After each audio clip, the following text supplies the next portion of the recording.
It is my absolute pleasure. To those of you, the room is still filling, but to those of you in here already, if you haven't met her, this is obviously not Craig this morning. Craig is halfway across the world, I think Kuala Lumpur maybe. Yep. So it is my delight to welcome Lauren Bishop to our screen. Lauren technically is my leader, although we do have a good smile about that every now and then. Probably the worst job in the world to be Jenny's leader, but there we are. Lauren, I have a built-in therapist, Jenny. Come on. Lauren is actually our manager of business development for corporate training domestic, which is pretty cool because that means she runs the team that ensure people like myself and my very brilliant colleagues get into rooms and organizations that you all work in daily. So, Lauren, it's a pleasure to have you here this morning. Thank you for filling shoes. I will try my best. You'll be fabulous. All right, let's go to the next most important thing. There is a picture of Heritage Hall, which is on our SAIT campus in Calgary. We're minus the leaves. I think I must have taken this in January or so, looking at it. It was a nice day all the same. And well over 100 years ago, before the first cornerstone of this building was laid by the principal, Dr. J.C. Miller, and like long before he even dreamed of this kind of institute here in SAIT, long before Guy Wiedeck dreamed up the Calgary Stampede, there's a buzz happening across Calgary already for the Stampede.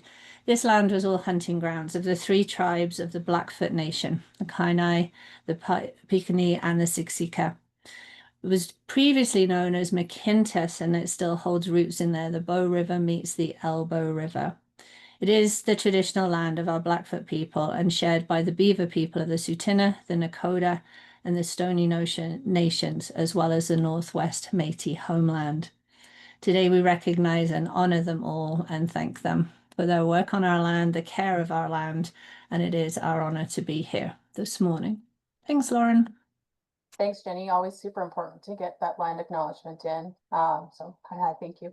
Um, so I'm very excited to be here. Thank you everyone in the chats for the warm welcome. This is always a great part of my Friday morning. I'm not gonna lie, I tend to multitask through these because I get to be with Jenny all the time and hear what's coming up. So let's just jump right into things. As a leader myself, I know I tend to struggle from time to time in finding the balance between being humble and being confident when I know, based on my experience, I'm going in the right direction. So just so we're all on the same page, can you define for us, humility and confidence, and how do we balance those out on a day to day? Yeah, it's a big question with a big answer. Well, let's dump some stuff out there and see where we where we go with it. So those of you who've come across me frequently, I'm fascinated by words that end up in the same sentence together. And confident humility, I think, was first brought to us by Adam Grant. Like I think that's where they first really started to get traction side by side. And I have some stuff for later in our big ideas and applications on Adam Grant's work. But the jewel is important. So previously in leadership, we were very driven by people who carried that ego and that presence. They were often the loudest voice in the room. They were often, we would describe them as confident. Often I wonder if they tipped that balance that we talked about. And nowadays we've realized you can't know everything. And it's actually not healthy to believe that you know everything, because if you believe that you know everything, there's no cracks for a conversation, there's no door part open. And then the other thing that's fascinated me in all of this is the roots of humility. And so humility, actually, I think if you go back to, I'm pretty sure it's its Latin origin, it means grounded. And I think for a leader, that's just a brilliant place for us to start is, are we grounded in here? And then within that humility piece as well is, am I prepared to put the person in front of me to a higher status than myself? And we say, oh, yeah, well, of course I can. And when we're leaders, we carry that power tension and we don't do that all that well at all. So confidence is the way that you show up. It's rooted in your self-esteem and your self-belief. How much do you believe in you, like you? And then humility, that's sort of grounded. Am I prepared to recognize someone may know better, different um, stuff than me. How do Does- we work on that humility, Jenny, when we feel we've been put in that role because we should know better? There's the should word. I shouldn't should on you. I'm sorry. But that's, sometimes the essence of leadership is, I'm here. I don't want to let my imposter syndrome overtake me. I should know that this is what needs to happen. How do you kind of become humble and open yourself up to learning from your team more? Yeah, well, there's your key word. Am I prepared to learn? And we work in a society that we recognize, in fact, we promote and we reward that do and tell. And Mhm. then, so that's where the pressure comes from, and you used it, should. Should is a really expensive word. I should know this. And all of a sudden you're like, I don't know this. And in those knowledge cycles that we sometimes talk about, the other week I heard this, the AI knowledge cycle is down to less than 8 days. So you can't know everything. We don't know what's around the corner. We don't know what's coming. The problem is because of, I think, sometimes how culture is set or what we've been rewarded with, this is really hard to do. And the other part is there is a courage and there is a vulnerability to say, I don't know the answer to that. Let's look into it, or let's together work this out. Or, we've been socialized into thinking that if we ask questions, if we don't know and we stand in those leaders' shoes, that's weak. And that's you're not competent if you have to do that. Well, it's just not true. But that's what we've kind of been socialized to. So we carry that story and that will hold us back from asking that question. Yeah, having the courage to say, I don't know Mm. to people who report into you can be a whole lot. So for someone that does struggle with that and doesn't want to lose authority by saying, I don't have an answer for you, how do they work on getting to a better place to be able to do that? I think, you know what, we often in these conversations, we often come back to this is how are we building the relationships around us? And all too often, still, those relationships are transactional. They're about the work, they're about the numbers, they're about the results. So, what if when we're building relationships, we start from a place of curiosity and interest? And if I am interested in you, what you do, what you know, how you got there, like a genuine interest in the other Mhm. person, I think we start to open up those doors to better conversation. And the other thing I think is, what if we tried this? What if we had more curiosity, more willingness to ask the questions that we don't know the answer to? And it's incredible what we forget when we're sat in that, sort of is a little bit of a fear bubble in some kinds. What we forget is most people's inherent want is to help. So when I ask a question, the help just comes flowing. But most people don't offer to help because they think you don't need it because you're so busy faking it and trying to get by. And you mentioned, imposter syndrome too. It's funny that we don't talk about these kind of things. It's a label and we put that label as a really bad thing. Well, actually, what if it helps us? What if this was a helpful notion for us to say, okay, I'm good and I still don't know this yet, or I still have more to learn here. Immediately we're opening up that humility stuff. But we have a bit, there's a brilliant article by Chris Shambrook in, I don't know, Substack or Medium or somewhere. I'll find it. We'll have it in the email for everybody. But it talks about this conspiracy against confidence. And we're built to undermine our own confidence. We're not built to build it. And so, things like we don't talk about it. Okay, because if you have a confident day where you feel great, you don't often talk about that because the danger is you'll slip into arrogance and nobody wants you Mhm. to blow your own trumpet and be arrogant. And then if you're having a rubbish day and you don't feel confident in your own shoes, you don't talk about it because that's weak or needy or I don't want to pull on somebody else to give me some support. And we've kind of been tricked by the whole power pose notion. Like I'm a big fan of body language. Your body language will help you. And Amy Cuddy's work is good, but it isn't going to solve everything. And the other thing I think that sort of flicks confidence too much is for so long we've attached it to results, and people have defined their confidence based on whether they achieved something. That's pretty tricky because we don't always achieve it. And maybe when you're at school, you had full A's. Yeah, well done. Now in the real world, it doesn't quite work like that. And so are we actually paying attention to what influences our own confidence? Yeah. I think there's been times in my own journey of being called overconfident, but I've just used it to leverage myself and my team into Mhm. conversations and rooms that we need to be in. And I think that's okay to be like that. Mhm. What? And Oh, oh, go go ahead. Nope. ahead. There's our first one.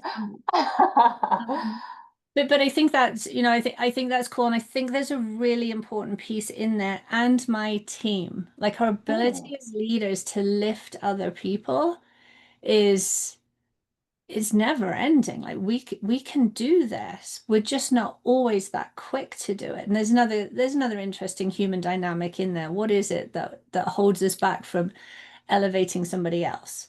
yeah. And the more that we do that, and the more that we do that publicly, it's amazing what will happen in the dynamics of the relationship and the possibilities that we can reach. But again, we're just not quite notioned into that. No. So if anyone has a question, please put it into the Q&A section. But we do have some questions that have come in, Jenny. Cool. The first one I'd like to dive into is how do we demonstrate humility without losing the confidence of our team when there are many questions and we don't have the direction to give them those answers? Oh gosh, there's a big question. That is a big, big question. Yes. Okay, so can you run it by me again? There's a Yeah, lot. how do we demonstrate humility without losing the confidence of our team Yeah. when there's many questions that we can't give them the answers to because we don't have the direction to lead them in the right way in those answers.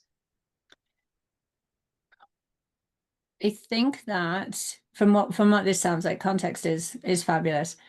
If it's a case of we're waiting for more information to be able to lead in the right direction, I think the humility is in that, or the skill set is in first off, and we haven't talked about this yet, actually, listen, right? Mm, Listen. The questions that are coming are probing, asking for information that they don't have yet.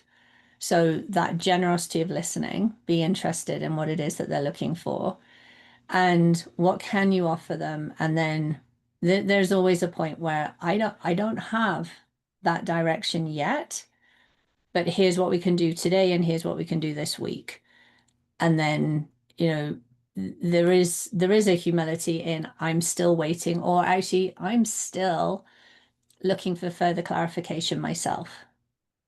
And we're coming across this a lot. There are some decisions being made and we don't love them as they come down the mhm. hill. And our job as leaders, if we have to pass that on, we've got to get that clarity so that we can pass that on, even if we don't love them. But we've got to pass them on with the notion that this is what we're doing. Yeah, yeah. Sometimes but you can't say because Hmm. it's going to impact not only your team but other teams. So Yeah, it's sometimes the I don't know is a great it is. scapegoat with a Yeah. caveat of, but I'll let you know when I can or I'll find that out. And there's the important piece is coming back and ensuring that that loop gets closed. So how does credibility fit in? So, can you create credibility by both being very confident and very humble? I think sometimes when you're over humble or willing to take a back seat, people are think that you don't have the chops to deal with it. But, Mm. how do you create that notion of credibility and reliability without being arrogant or overly confident?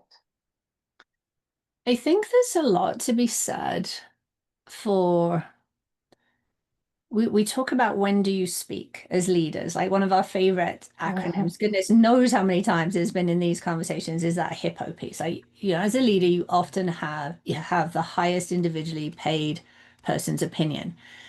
And so if you're always the one that speaks up and you're always the one that speaks up with a direction and it's very finite, then that's tipping the balance in a way that's not allowing other people to speak up. So we're getting better at not being the first to speak. Allow the room, give space for voice, psychological safety 101. How are we creating space for voice? But the message never was don't speak at all. And so the great part about this is when we're not first to speak, we become interested. Now you're not interested if you've switched off, you think you know everything, and you don't want to be a part of that. Right? There's your arrogance at the best. You're a rock and you're not taking anything in.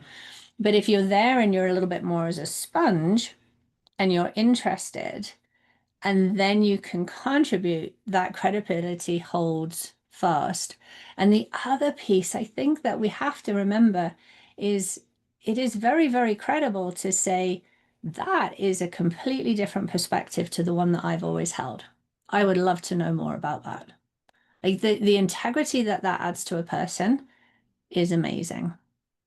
And if you're listening to this and you have children, there's a great place to start at home. They have a very different perspective to us. And just lean in, practice there because they love you. They won't mind if you get it wrong. Yes. Yeah, and humility is not always their strong fortitude for sure, right? That's what makes them so awesome. So I have another question that's come in, and this is about joining a new team where you've been perhaps a paid consultant that's come in to be an expert, Mm, right? So sometimes when you're giving that direction and brought into a new team, there's a very different dynamic.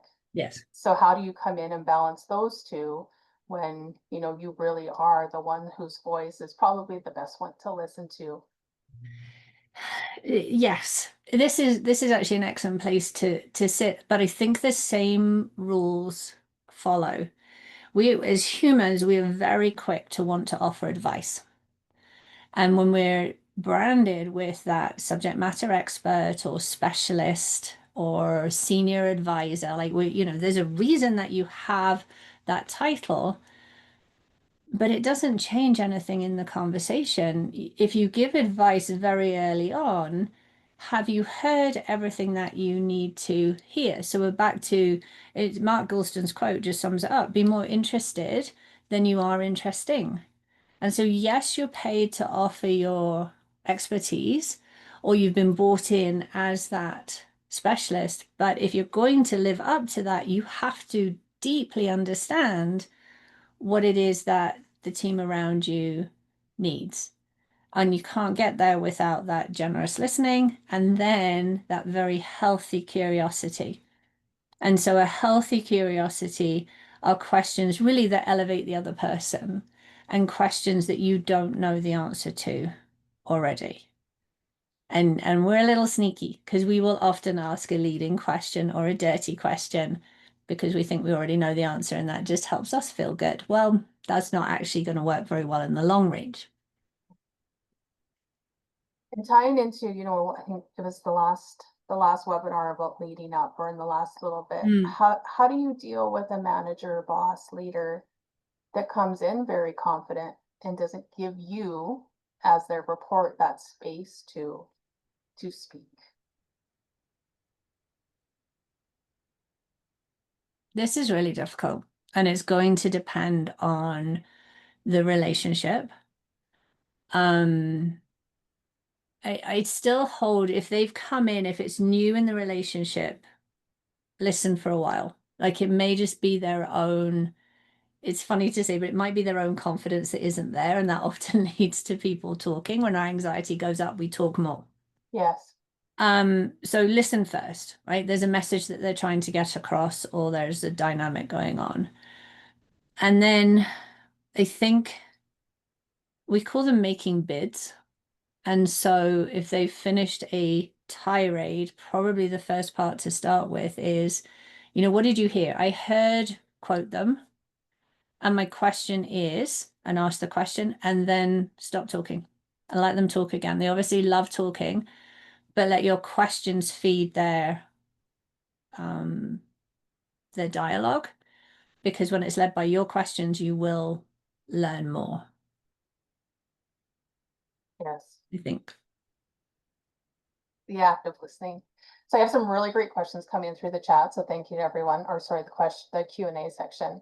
So how do you create credibility with your team when upper management's direction keeps changing and your mandate changes with it. That's juicy. It is juicy.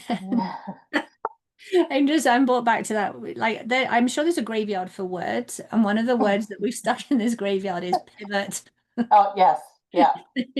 And oh, we're just going to change the goalpost again. This is why strategy is never built over 5 years anymore, my friends, because we keep changing it. Yeah. And this can be exhausting.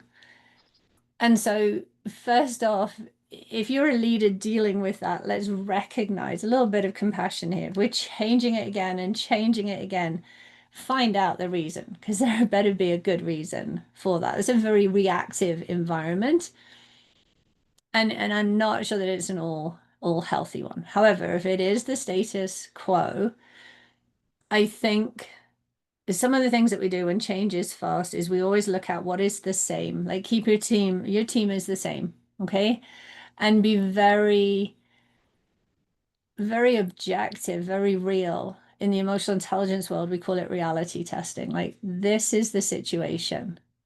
And sometimes when you've sort of given that situation, you will get feedback from your people. And that feedback will come in body language first, right? We'll watch the body language. You'll know how they're doing. And if they're not doing well, let's make some space to hear them and help them so that we can move in the direction that we need to. And we'll come back to something that we said before as well. If you're the one that's got to deliver the message, you've got to understand the message. And what we're very good at in organizations is cascading directive, but we don't cascade meaning. So the leader's job is to go find that meaning because when we understand it, we can buy into it a little bit better. Yeah. No, for sure. I mean, there's change fatigue out there, right? When something isn't working, Oh yeah. let's redo everything and figure it all out rather than stick to the basics and try to Yeah. tweak maybe one or two things. So another question is, and this one's interesting because I think, we don't have these beautiful teams where everyone's on the same level or on the same page all the time. We have some people that, super confident and Um, go do their job without a ton of support, but they're the ones that always tend to speak in meetings versus the ones that are a little bit more humble and their voice doesn't always get heard. So this question's come in is, what are some effective ways to identify signs of overconfidence in individuals? And it could be overconfidence, and I would add underconfident, and how mhm. we can support them in recognizing the potential need for personal and professional growth. Overconfidence in a lot of cases, right? And we have to be careful here not to blanket because we could go back and misread this. But overconfidence, when it's unhealthy, does show up as that the label that Adam Grant would put on it is blind arrogance. And blind arrogance looks like and sounds like my way, there is no other way. I am right. You should, you must, you ought to. And there's also a piece in there. We're contagious. We're horribly contagious. You can feel this. And that's an important part, sort of an intuition to pay attention to. And sometimes when somebody is dug in that hard, sometimes it's a value and a belief system. Now, those are very hard to change. And sometimes we don't have the right to change that. Like it is okay if you and I hold completely different beliefs. In fact, it's very natural and very human. But in our workplaces, the how do we help them part is opening their eyes. And it's through conversation, it's through coaching, and it's with a kindness. And now that we've thrown that coaching word in there, we're back to that curiosity. So ask good questions and buy into them. Like, one of my favorite ones I would use is there's a passion here, and I feel you truly believe in what you've been telling me. That's a closed question. You will get it. Yes, I do. Okay, excellent. Have you ever experienced, or even better, that's not my experience. Can I share my experience with you just to have you hear it? Now, if you get a flat out no, okay, we have a different conversation to have. Yeah. But in most cases, I'm not trying to change your mind. I just want you to hear this other side to it. And those are seeds that we just begin to throw the seeds out and then they take root eventually. Yeah. So with that, I'm going to say more confident side of players on the team versus the more, quiet individuals. How do we make sure we save space for them, for their voices to be heard? Mm, yeah. And this is so powerful because really you hold the key to building that confidence. And make no mistake, one comment or one line from a leader that supports somebody who needs it can make the difference in how that person moves forward. And so, how do we create space? I would say if we're talking about like a team meeting or when the team's together, first off, you've got to pay attention. Like, who are your people? How does that show up? Mhm. And then in creating space, that comes down to how are we facilitating the meeting? And it's funny, this is where these conversations all started from. Like facilitating a roundtable meeting is a disaster. And rarely does it work really well. There's one or two spaces where it does. So we have to show up better and help those quieter voices emerge. Sometimes it's pre-conversation, right? Sometimes it's you coming to me saying, Jenny, I actually really like the way that you look at this, and I'm going to bring it up in our meeting. How comfortable are you in sharing that? Sometimes it's if you've got slightly more people on your team, rather than that whole round table, have them work in twos and feed back again. And my favorite in that is put the two dominant voices together. They can fight it out for who gets to feed back. But elsewhere, you're going to get that information back again. So I think in how do we make space, your one-on-ones are crucial. Your everyday conversations are crucial. Be curious, find out what they're thinking, find out what they know. You'll hear self-doubt in their language, but you'll also hear confidence in their language and your support and psychological safety, your productive Mhm. response to that can lift them. Yeah. Yeah. Yeah, in trying to be like a human-centric leader, it's getting the best out of your people without making them super uncomfortable, but pushing at the same time because you know what's in them, right? So, speaking about, people on maybe the other side of the humility question came in about how do you toughen yourself up if you're naturally a very vulnerable, soft, and empathetic leader, and you know that people gravitate towards you because of it? This person has great self-awareness that it's their strength, but also a weakness as a leader. My gut reaction to that question is a juicy question. Like that would take us an hour to get into. My gut reaction to that question is boundaries. Boundaries are non-negotiables Mm, because compassion as a leader, there's no wonder people are magneted towards you, and what a compliment that is. But what we often see there is then that particular leader gets very, very drained, and once you're in that overextended version, that doesn't make space for you. That's not healthy. So, as a leader, and this is great exercise, even if you don't feel that you fit into that bracket, is what are my three non-negotiables? And I've just picked three out of the air. You can have two, you can have five, whatever. But these are the things that you will not budge on. mm, And sometimes they sound like respect, and sometimes they sound like reliability. Like it's different for everybody, but know your own. And then that boundary setting piece is still to this day is a conversation that doesn't really happen. So when we set boundaries, we don't set them for other people, we set them for ourselves. And in order to do that, you have to know yourself a little bit. And so, where will the boundaries lie? And you can set those boundaries in conversation, you can set those boundaries on your time. But by starting from there, you'll feel good about it because they're about you.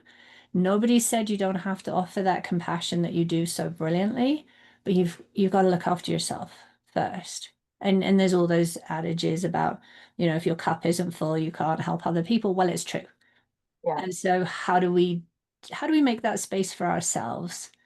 And what does that look like? And the other thing I would really encourage people to is kind of pay attention to, you don't have to go beyond your skill set. There are a lot of people who are struggling, and there's a lot of people that don't have the skill set to be I don't know, therapist, a coach, whatever that might, that HR departments can and will help. Often it's just people saying, where do I go for help? But we don't hear that because they're just giving us all that stuff. Yeah. So in the grander scheme of things, you know, how do we foster a culture of learning and openness while still feeling like we are a strong leader and we're, charging into the battle with our team with open eyes and open expectations? I think this is huge because a lot of people want to achieve this and we do nothing about it. We kind of hope that it'll just happen. Oh, we're a learning culture. Where Hmm. and so culture always is intentional. Right? Just like both of these skill sets, confidence just it doesn't just happen naturally. Confidence is an outcome and we have to work on it intentionally. We've just never been taught how to. And rarely have we been, when has anybody ever said to you, where would you like to have more confidence? What does confidence actually look like to you? We don't have those conversations. And so when you're trying to build a culture, it's intentional. And so, what do you mean by a learning culture? Probably the first place to go to is how are we dealing with failure? So, if you as a leader have not talked about when you failed and what you learned from it, there's an important part of the sentence recently, then your team aren't talking about it either because you're perfect. You don't fail. Well, then they mustn't fail. And so, I think simply bringing that into your meetings, if you like, or your one-on-ones and being open about your own is a really good place to start. And those are simple, like your connect before content questions start to me. What have you unlearned this week? We are Mm, unlearning stuff as fast as we're learning it. And or what have you learned this week? Or what went wrong? What did you learn? yeah. Let's share that piece and own your own as well. Always own your own. Is there questions you can ask yourself in the moment when, a situation arises and you kind of look back and you're like, oh, maybe I was a bit aggressive in my response, but I needed to get my point across because we're in the same pattern. We're spinning our wheels. Hmm. So I guess my question is, how do you be confidently humble when you've made a mistake and maybe come across too strong? I think first of all for yourself, or and I will always come back to this, start with what went well and then move to even better if. So in this case, as you were talking about, you're reflecting, you're like, whoa, okay. That was very human of me, but my very inner push came out there.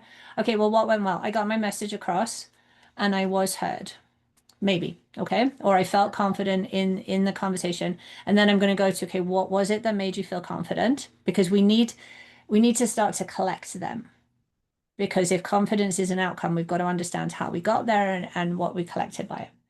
But then the second thing, the most important, I love this, Lauren, and this really speaks to your kind of leadership. We don't get it right all the time, but you will always own it if you didn't get it right. And it's not often that you don't get it right, but you always own it. And so, it is coming back to your team and saying, this was really important to me and it came out in a far more whatever the words are that you've got from looking at what went well and what would make it even better. It came out with too much, whatever this is. I'm curious, how did it really land? How did it feel on the other side of that? And by that curiosity, you're giving space. We just talked about this for everybody to say how it impacted them. Mhm. I wouldn't, it depends. It depends on the situation, but sometimes that's where maybe it's the next day because our initial reactions always when we're blindsided, and that's when things are hard and tough and in our face and we weren't expecting them. They spell the acronym SAD. It's shock, anger, and denial. And there's a ton of emotions attached with all of that. And we're emotional human beings, and emotions are data. But if you ask me the next day, I might say, Lauren, I felt awful and I felt like a child. I don't appreciate that. And I heard your message and I actually now understand the importance of it. Yeah. But these are really we have got to have that psychological safety in that relationship for that to carry. Because if we haven't got the psychological safety, I'm like, oh, it's fine. right? Fine is never fine. Yeah, Um, there's an acronym for that. there is, and we're Yeah. not allowed to say it because we're here No, for. we're not. So there's kind of two trends that I'm seeing emerging in the questions. And this next one's really interesting because I can very much relate to it, and I think a lot of people will be able to, and that's self-advocacy.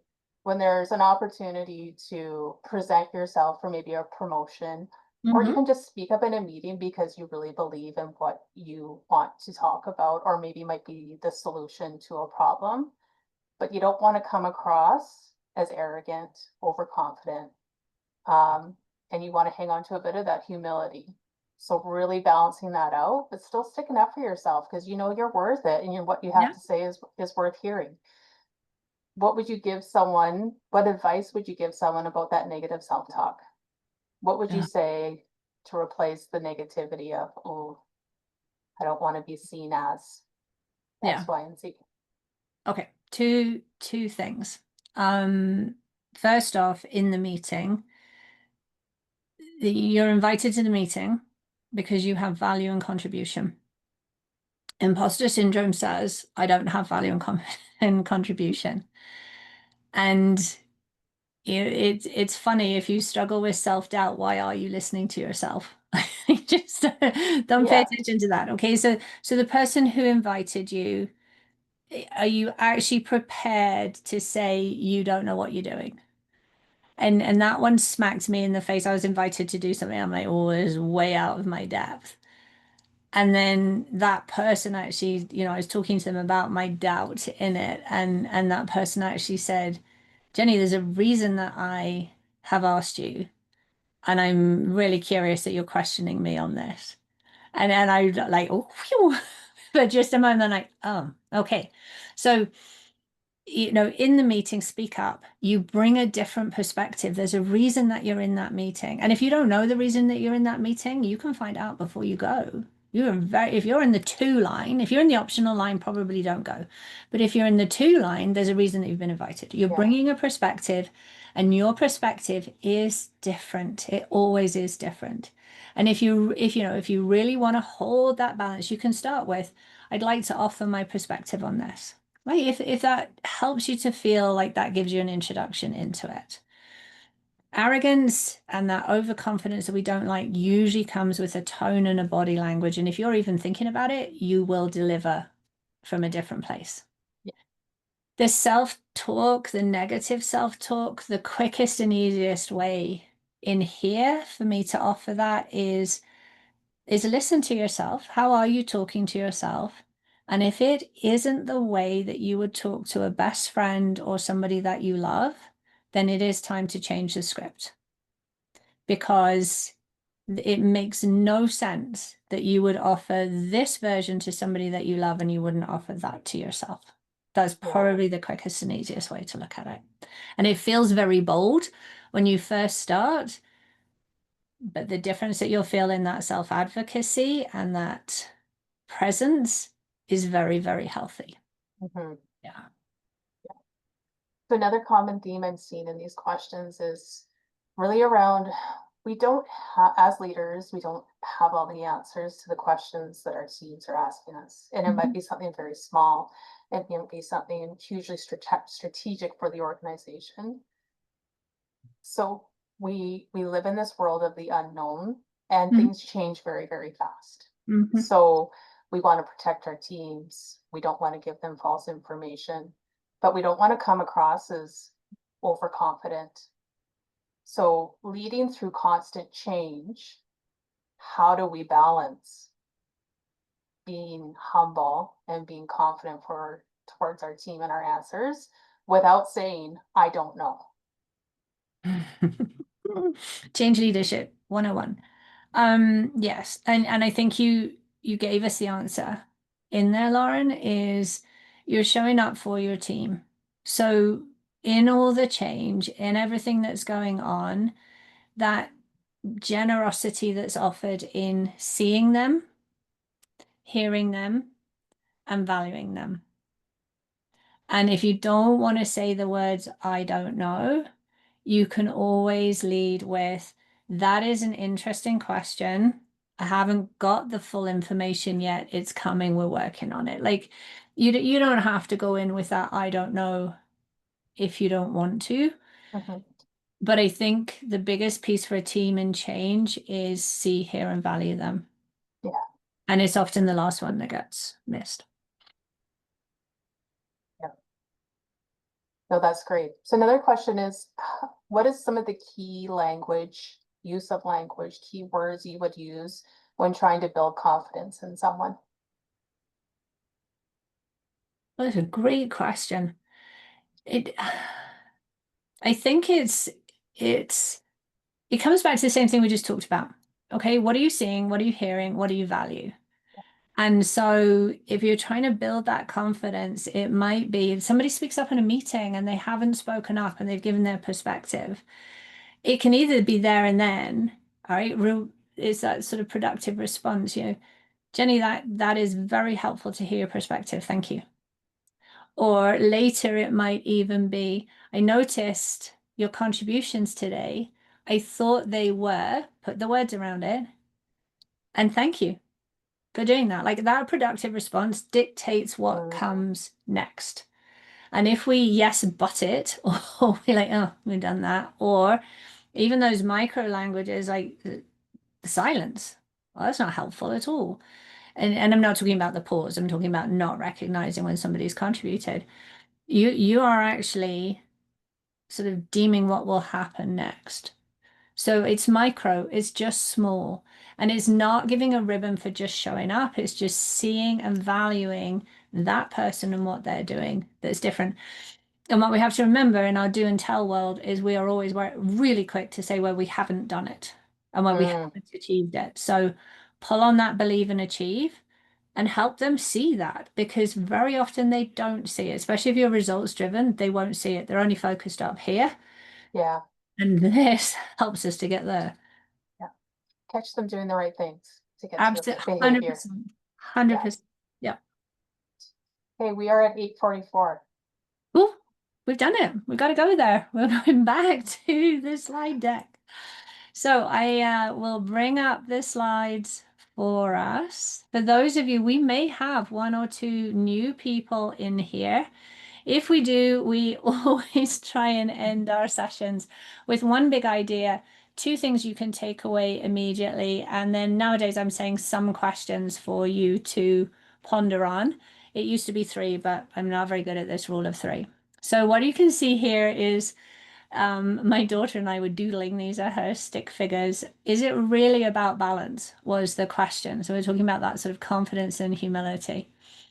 If you have too much confidence and you're very certain in the tools is Adam Grant language, that's when you can slip into that blind arrogance. And that's where we're closed. We're a rock. We're not prepared to hear a different perspective. We're not prepared to see those different questions. The opposite end of that is that debilitating doubt that comes from lack of self-belief and uncertain that we've got what we need. Right? Again, not very helpful. That we get an interesting piece with this obsessive inferiority. We believe in the tools that we're using, we just don't believe in ourselves. And that's a curious place to hang out because when you work from inferiority, you're readily able to do that advocacy piece that you just spoke about, Lauren. So somewhere in the middle there is that confident humility. Be secure in yourself, which means self-acceptance too, and then believe in the tools that you have. And that allows us to say there could be a different way, there could be a better way. Two applications, two things you can take away. I mentioned Chris Shambrook earlier. I think he is a brilliant voice in the confidence world, and he talks about your artifacts of confidence. So collect those artifacts just like you would in a museum and revisit them often. It's worth noting down. If you've had a good day, you've felt confident in a certain place, jot it down. What helped you to get there? What's working well for you? The second thing, we've talked about this a lot. Lauren, your cat didn't interrupt us. I was hoping we'd see the little cat face at some point. Who's over here? So this slide's for your cat in the Thank background. you. But it's okay to become an I don't knower. And you can choose. where you put this in, but I think there's a healthy piece within there. And please, please remember, the best question is the one that you don't know the answer to. And we mentioned actually this earlier too, build relationships by being curious and interested in the other person. That's your starting point. Just be interested and see what happens. And then some questions, as I said, that fifth one is a doozy. What we offer with these is feel free to take one or two or all three of them, take the weekend to reflect, maybe next week. There's a lot of good sort of starting places within here. And as always, next week, these slides are available with the recording of this conversation too. So if you want to come back and dig in a tiny bit, you certainly can do, or capture the questions if you haven't done that very quick screen grab right here, right now. And with all of our conversations, we are on podcast as well. Wherever you listen to your podcast, just search for Leading Beyond any title. And Lauren, you get the last say this morning. I said it to you last night, Jenny, when we were talking, and my dad always said to me when I was hitting the sports court growing up was to act like a lady, but kick some butt. And it has stayed with me my entire life and really driven me when I go into somewhere where I know I need to present myself. So thank you, Dad. I appreciate it. Jenny, this was so fun. It was great, great experience. And thank you to everybody in the chat for your words of encouragement. So next time Craig travels, I hope to be invited back. It'd be wonderful. It's so much fun to have you here. Yes, And thank you to our audience. As always, you're amazing. And yes. we and Craig will look forward to seeing you all in September for our 2.0 series coming soon. We're going to revisit the most popular conversations, and looking at the number of questions we got today, this one might have to sneak in there Mhm. as well. Have a wonderful weekend, everybody, and a great summer. Happy summer.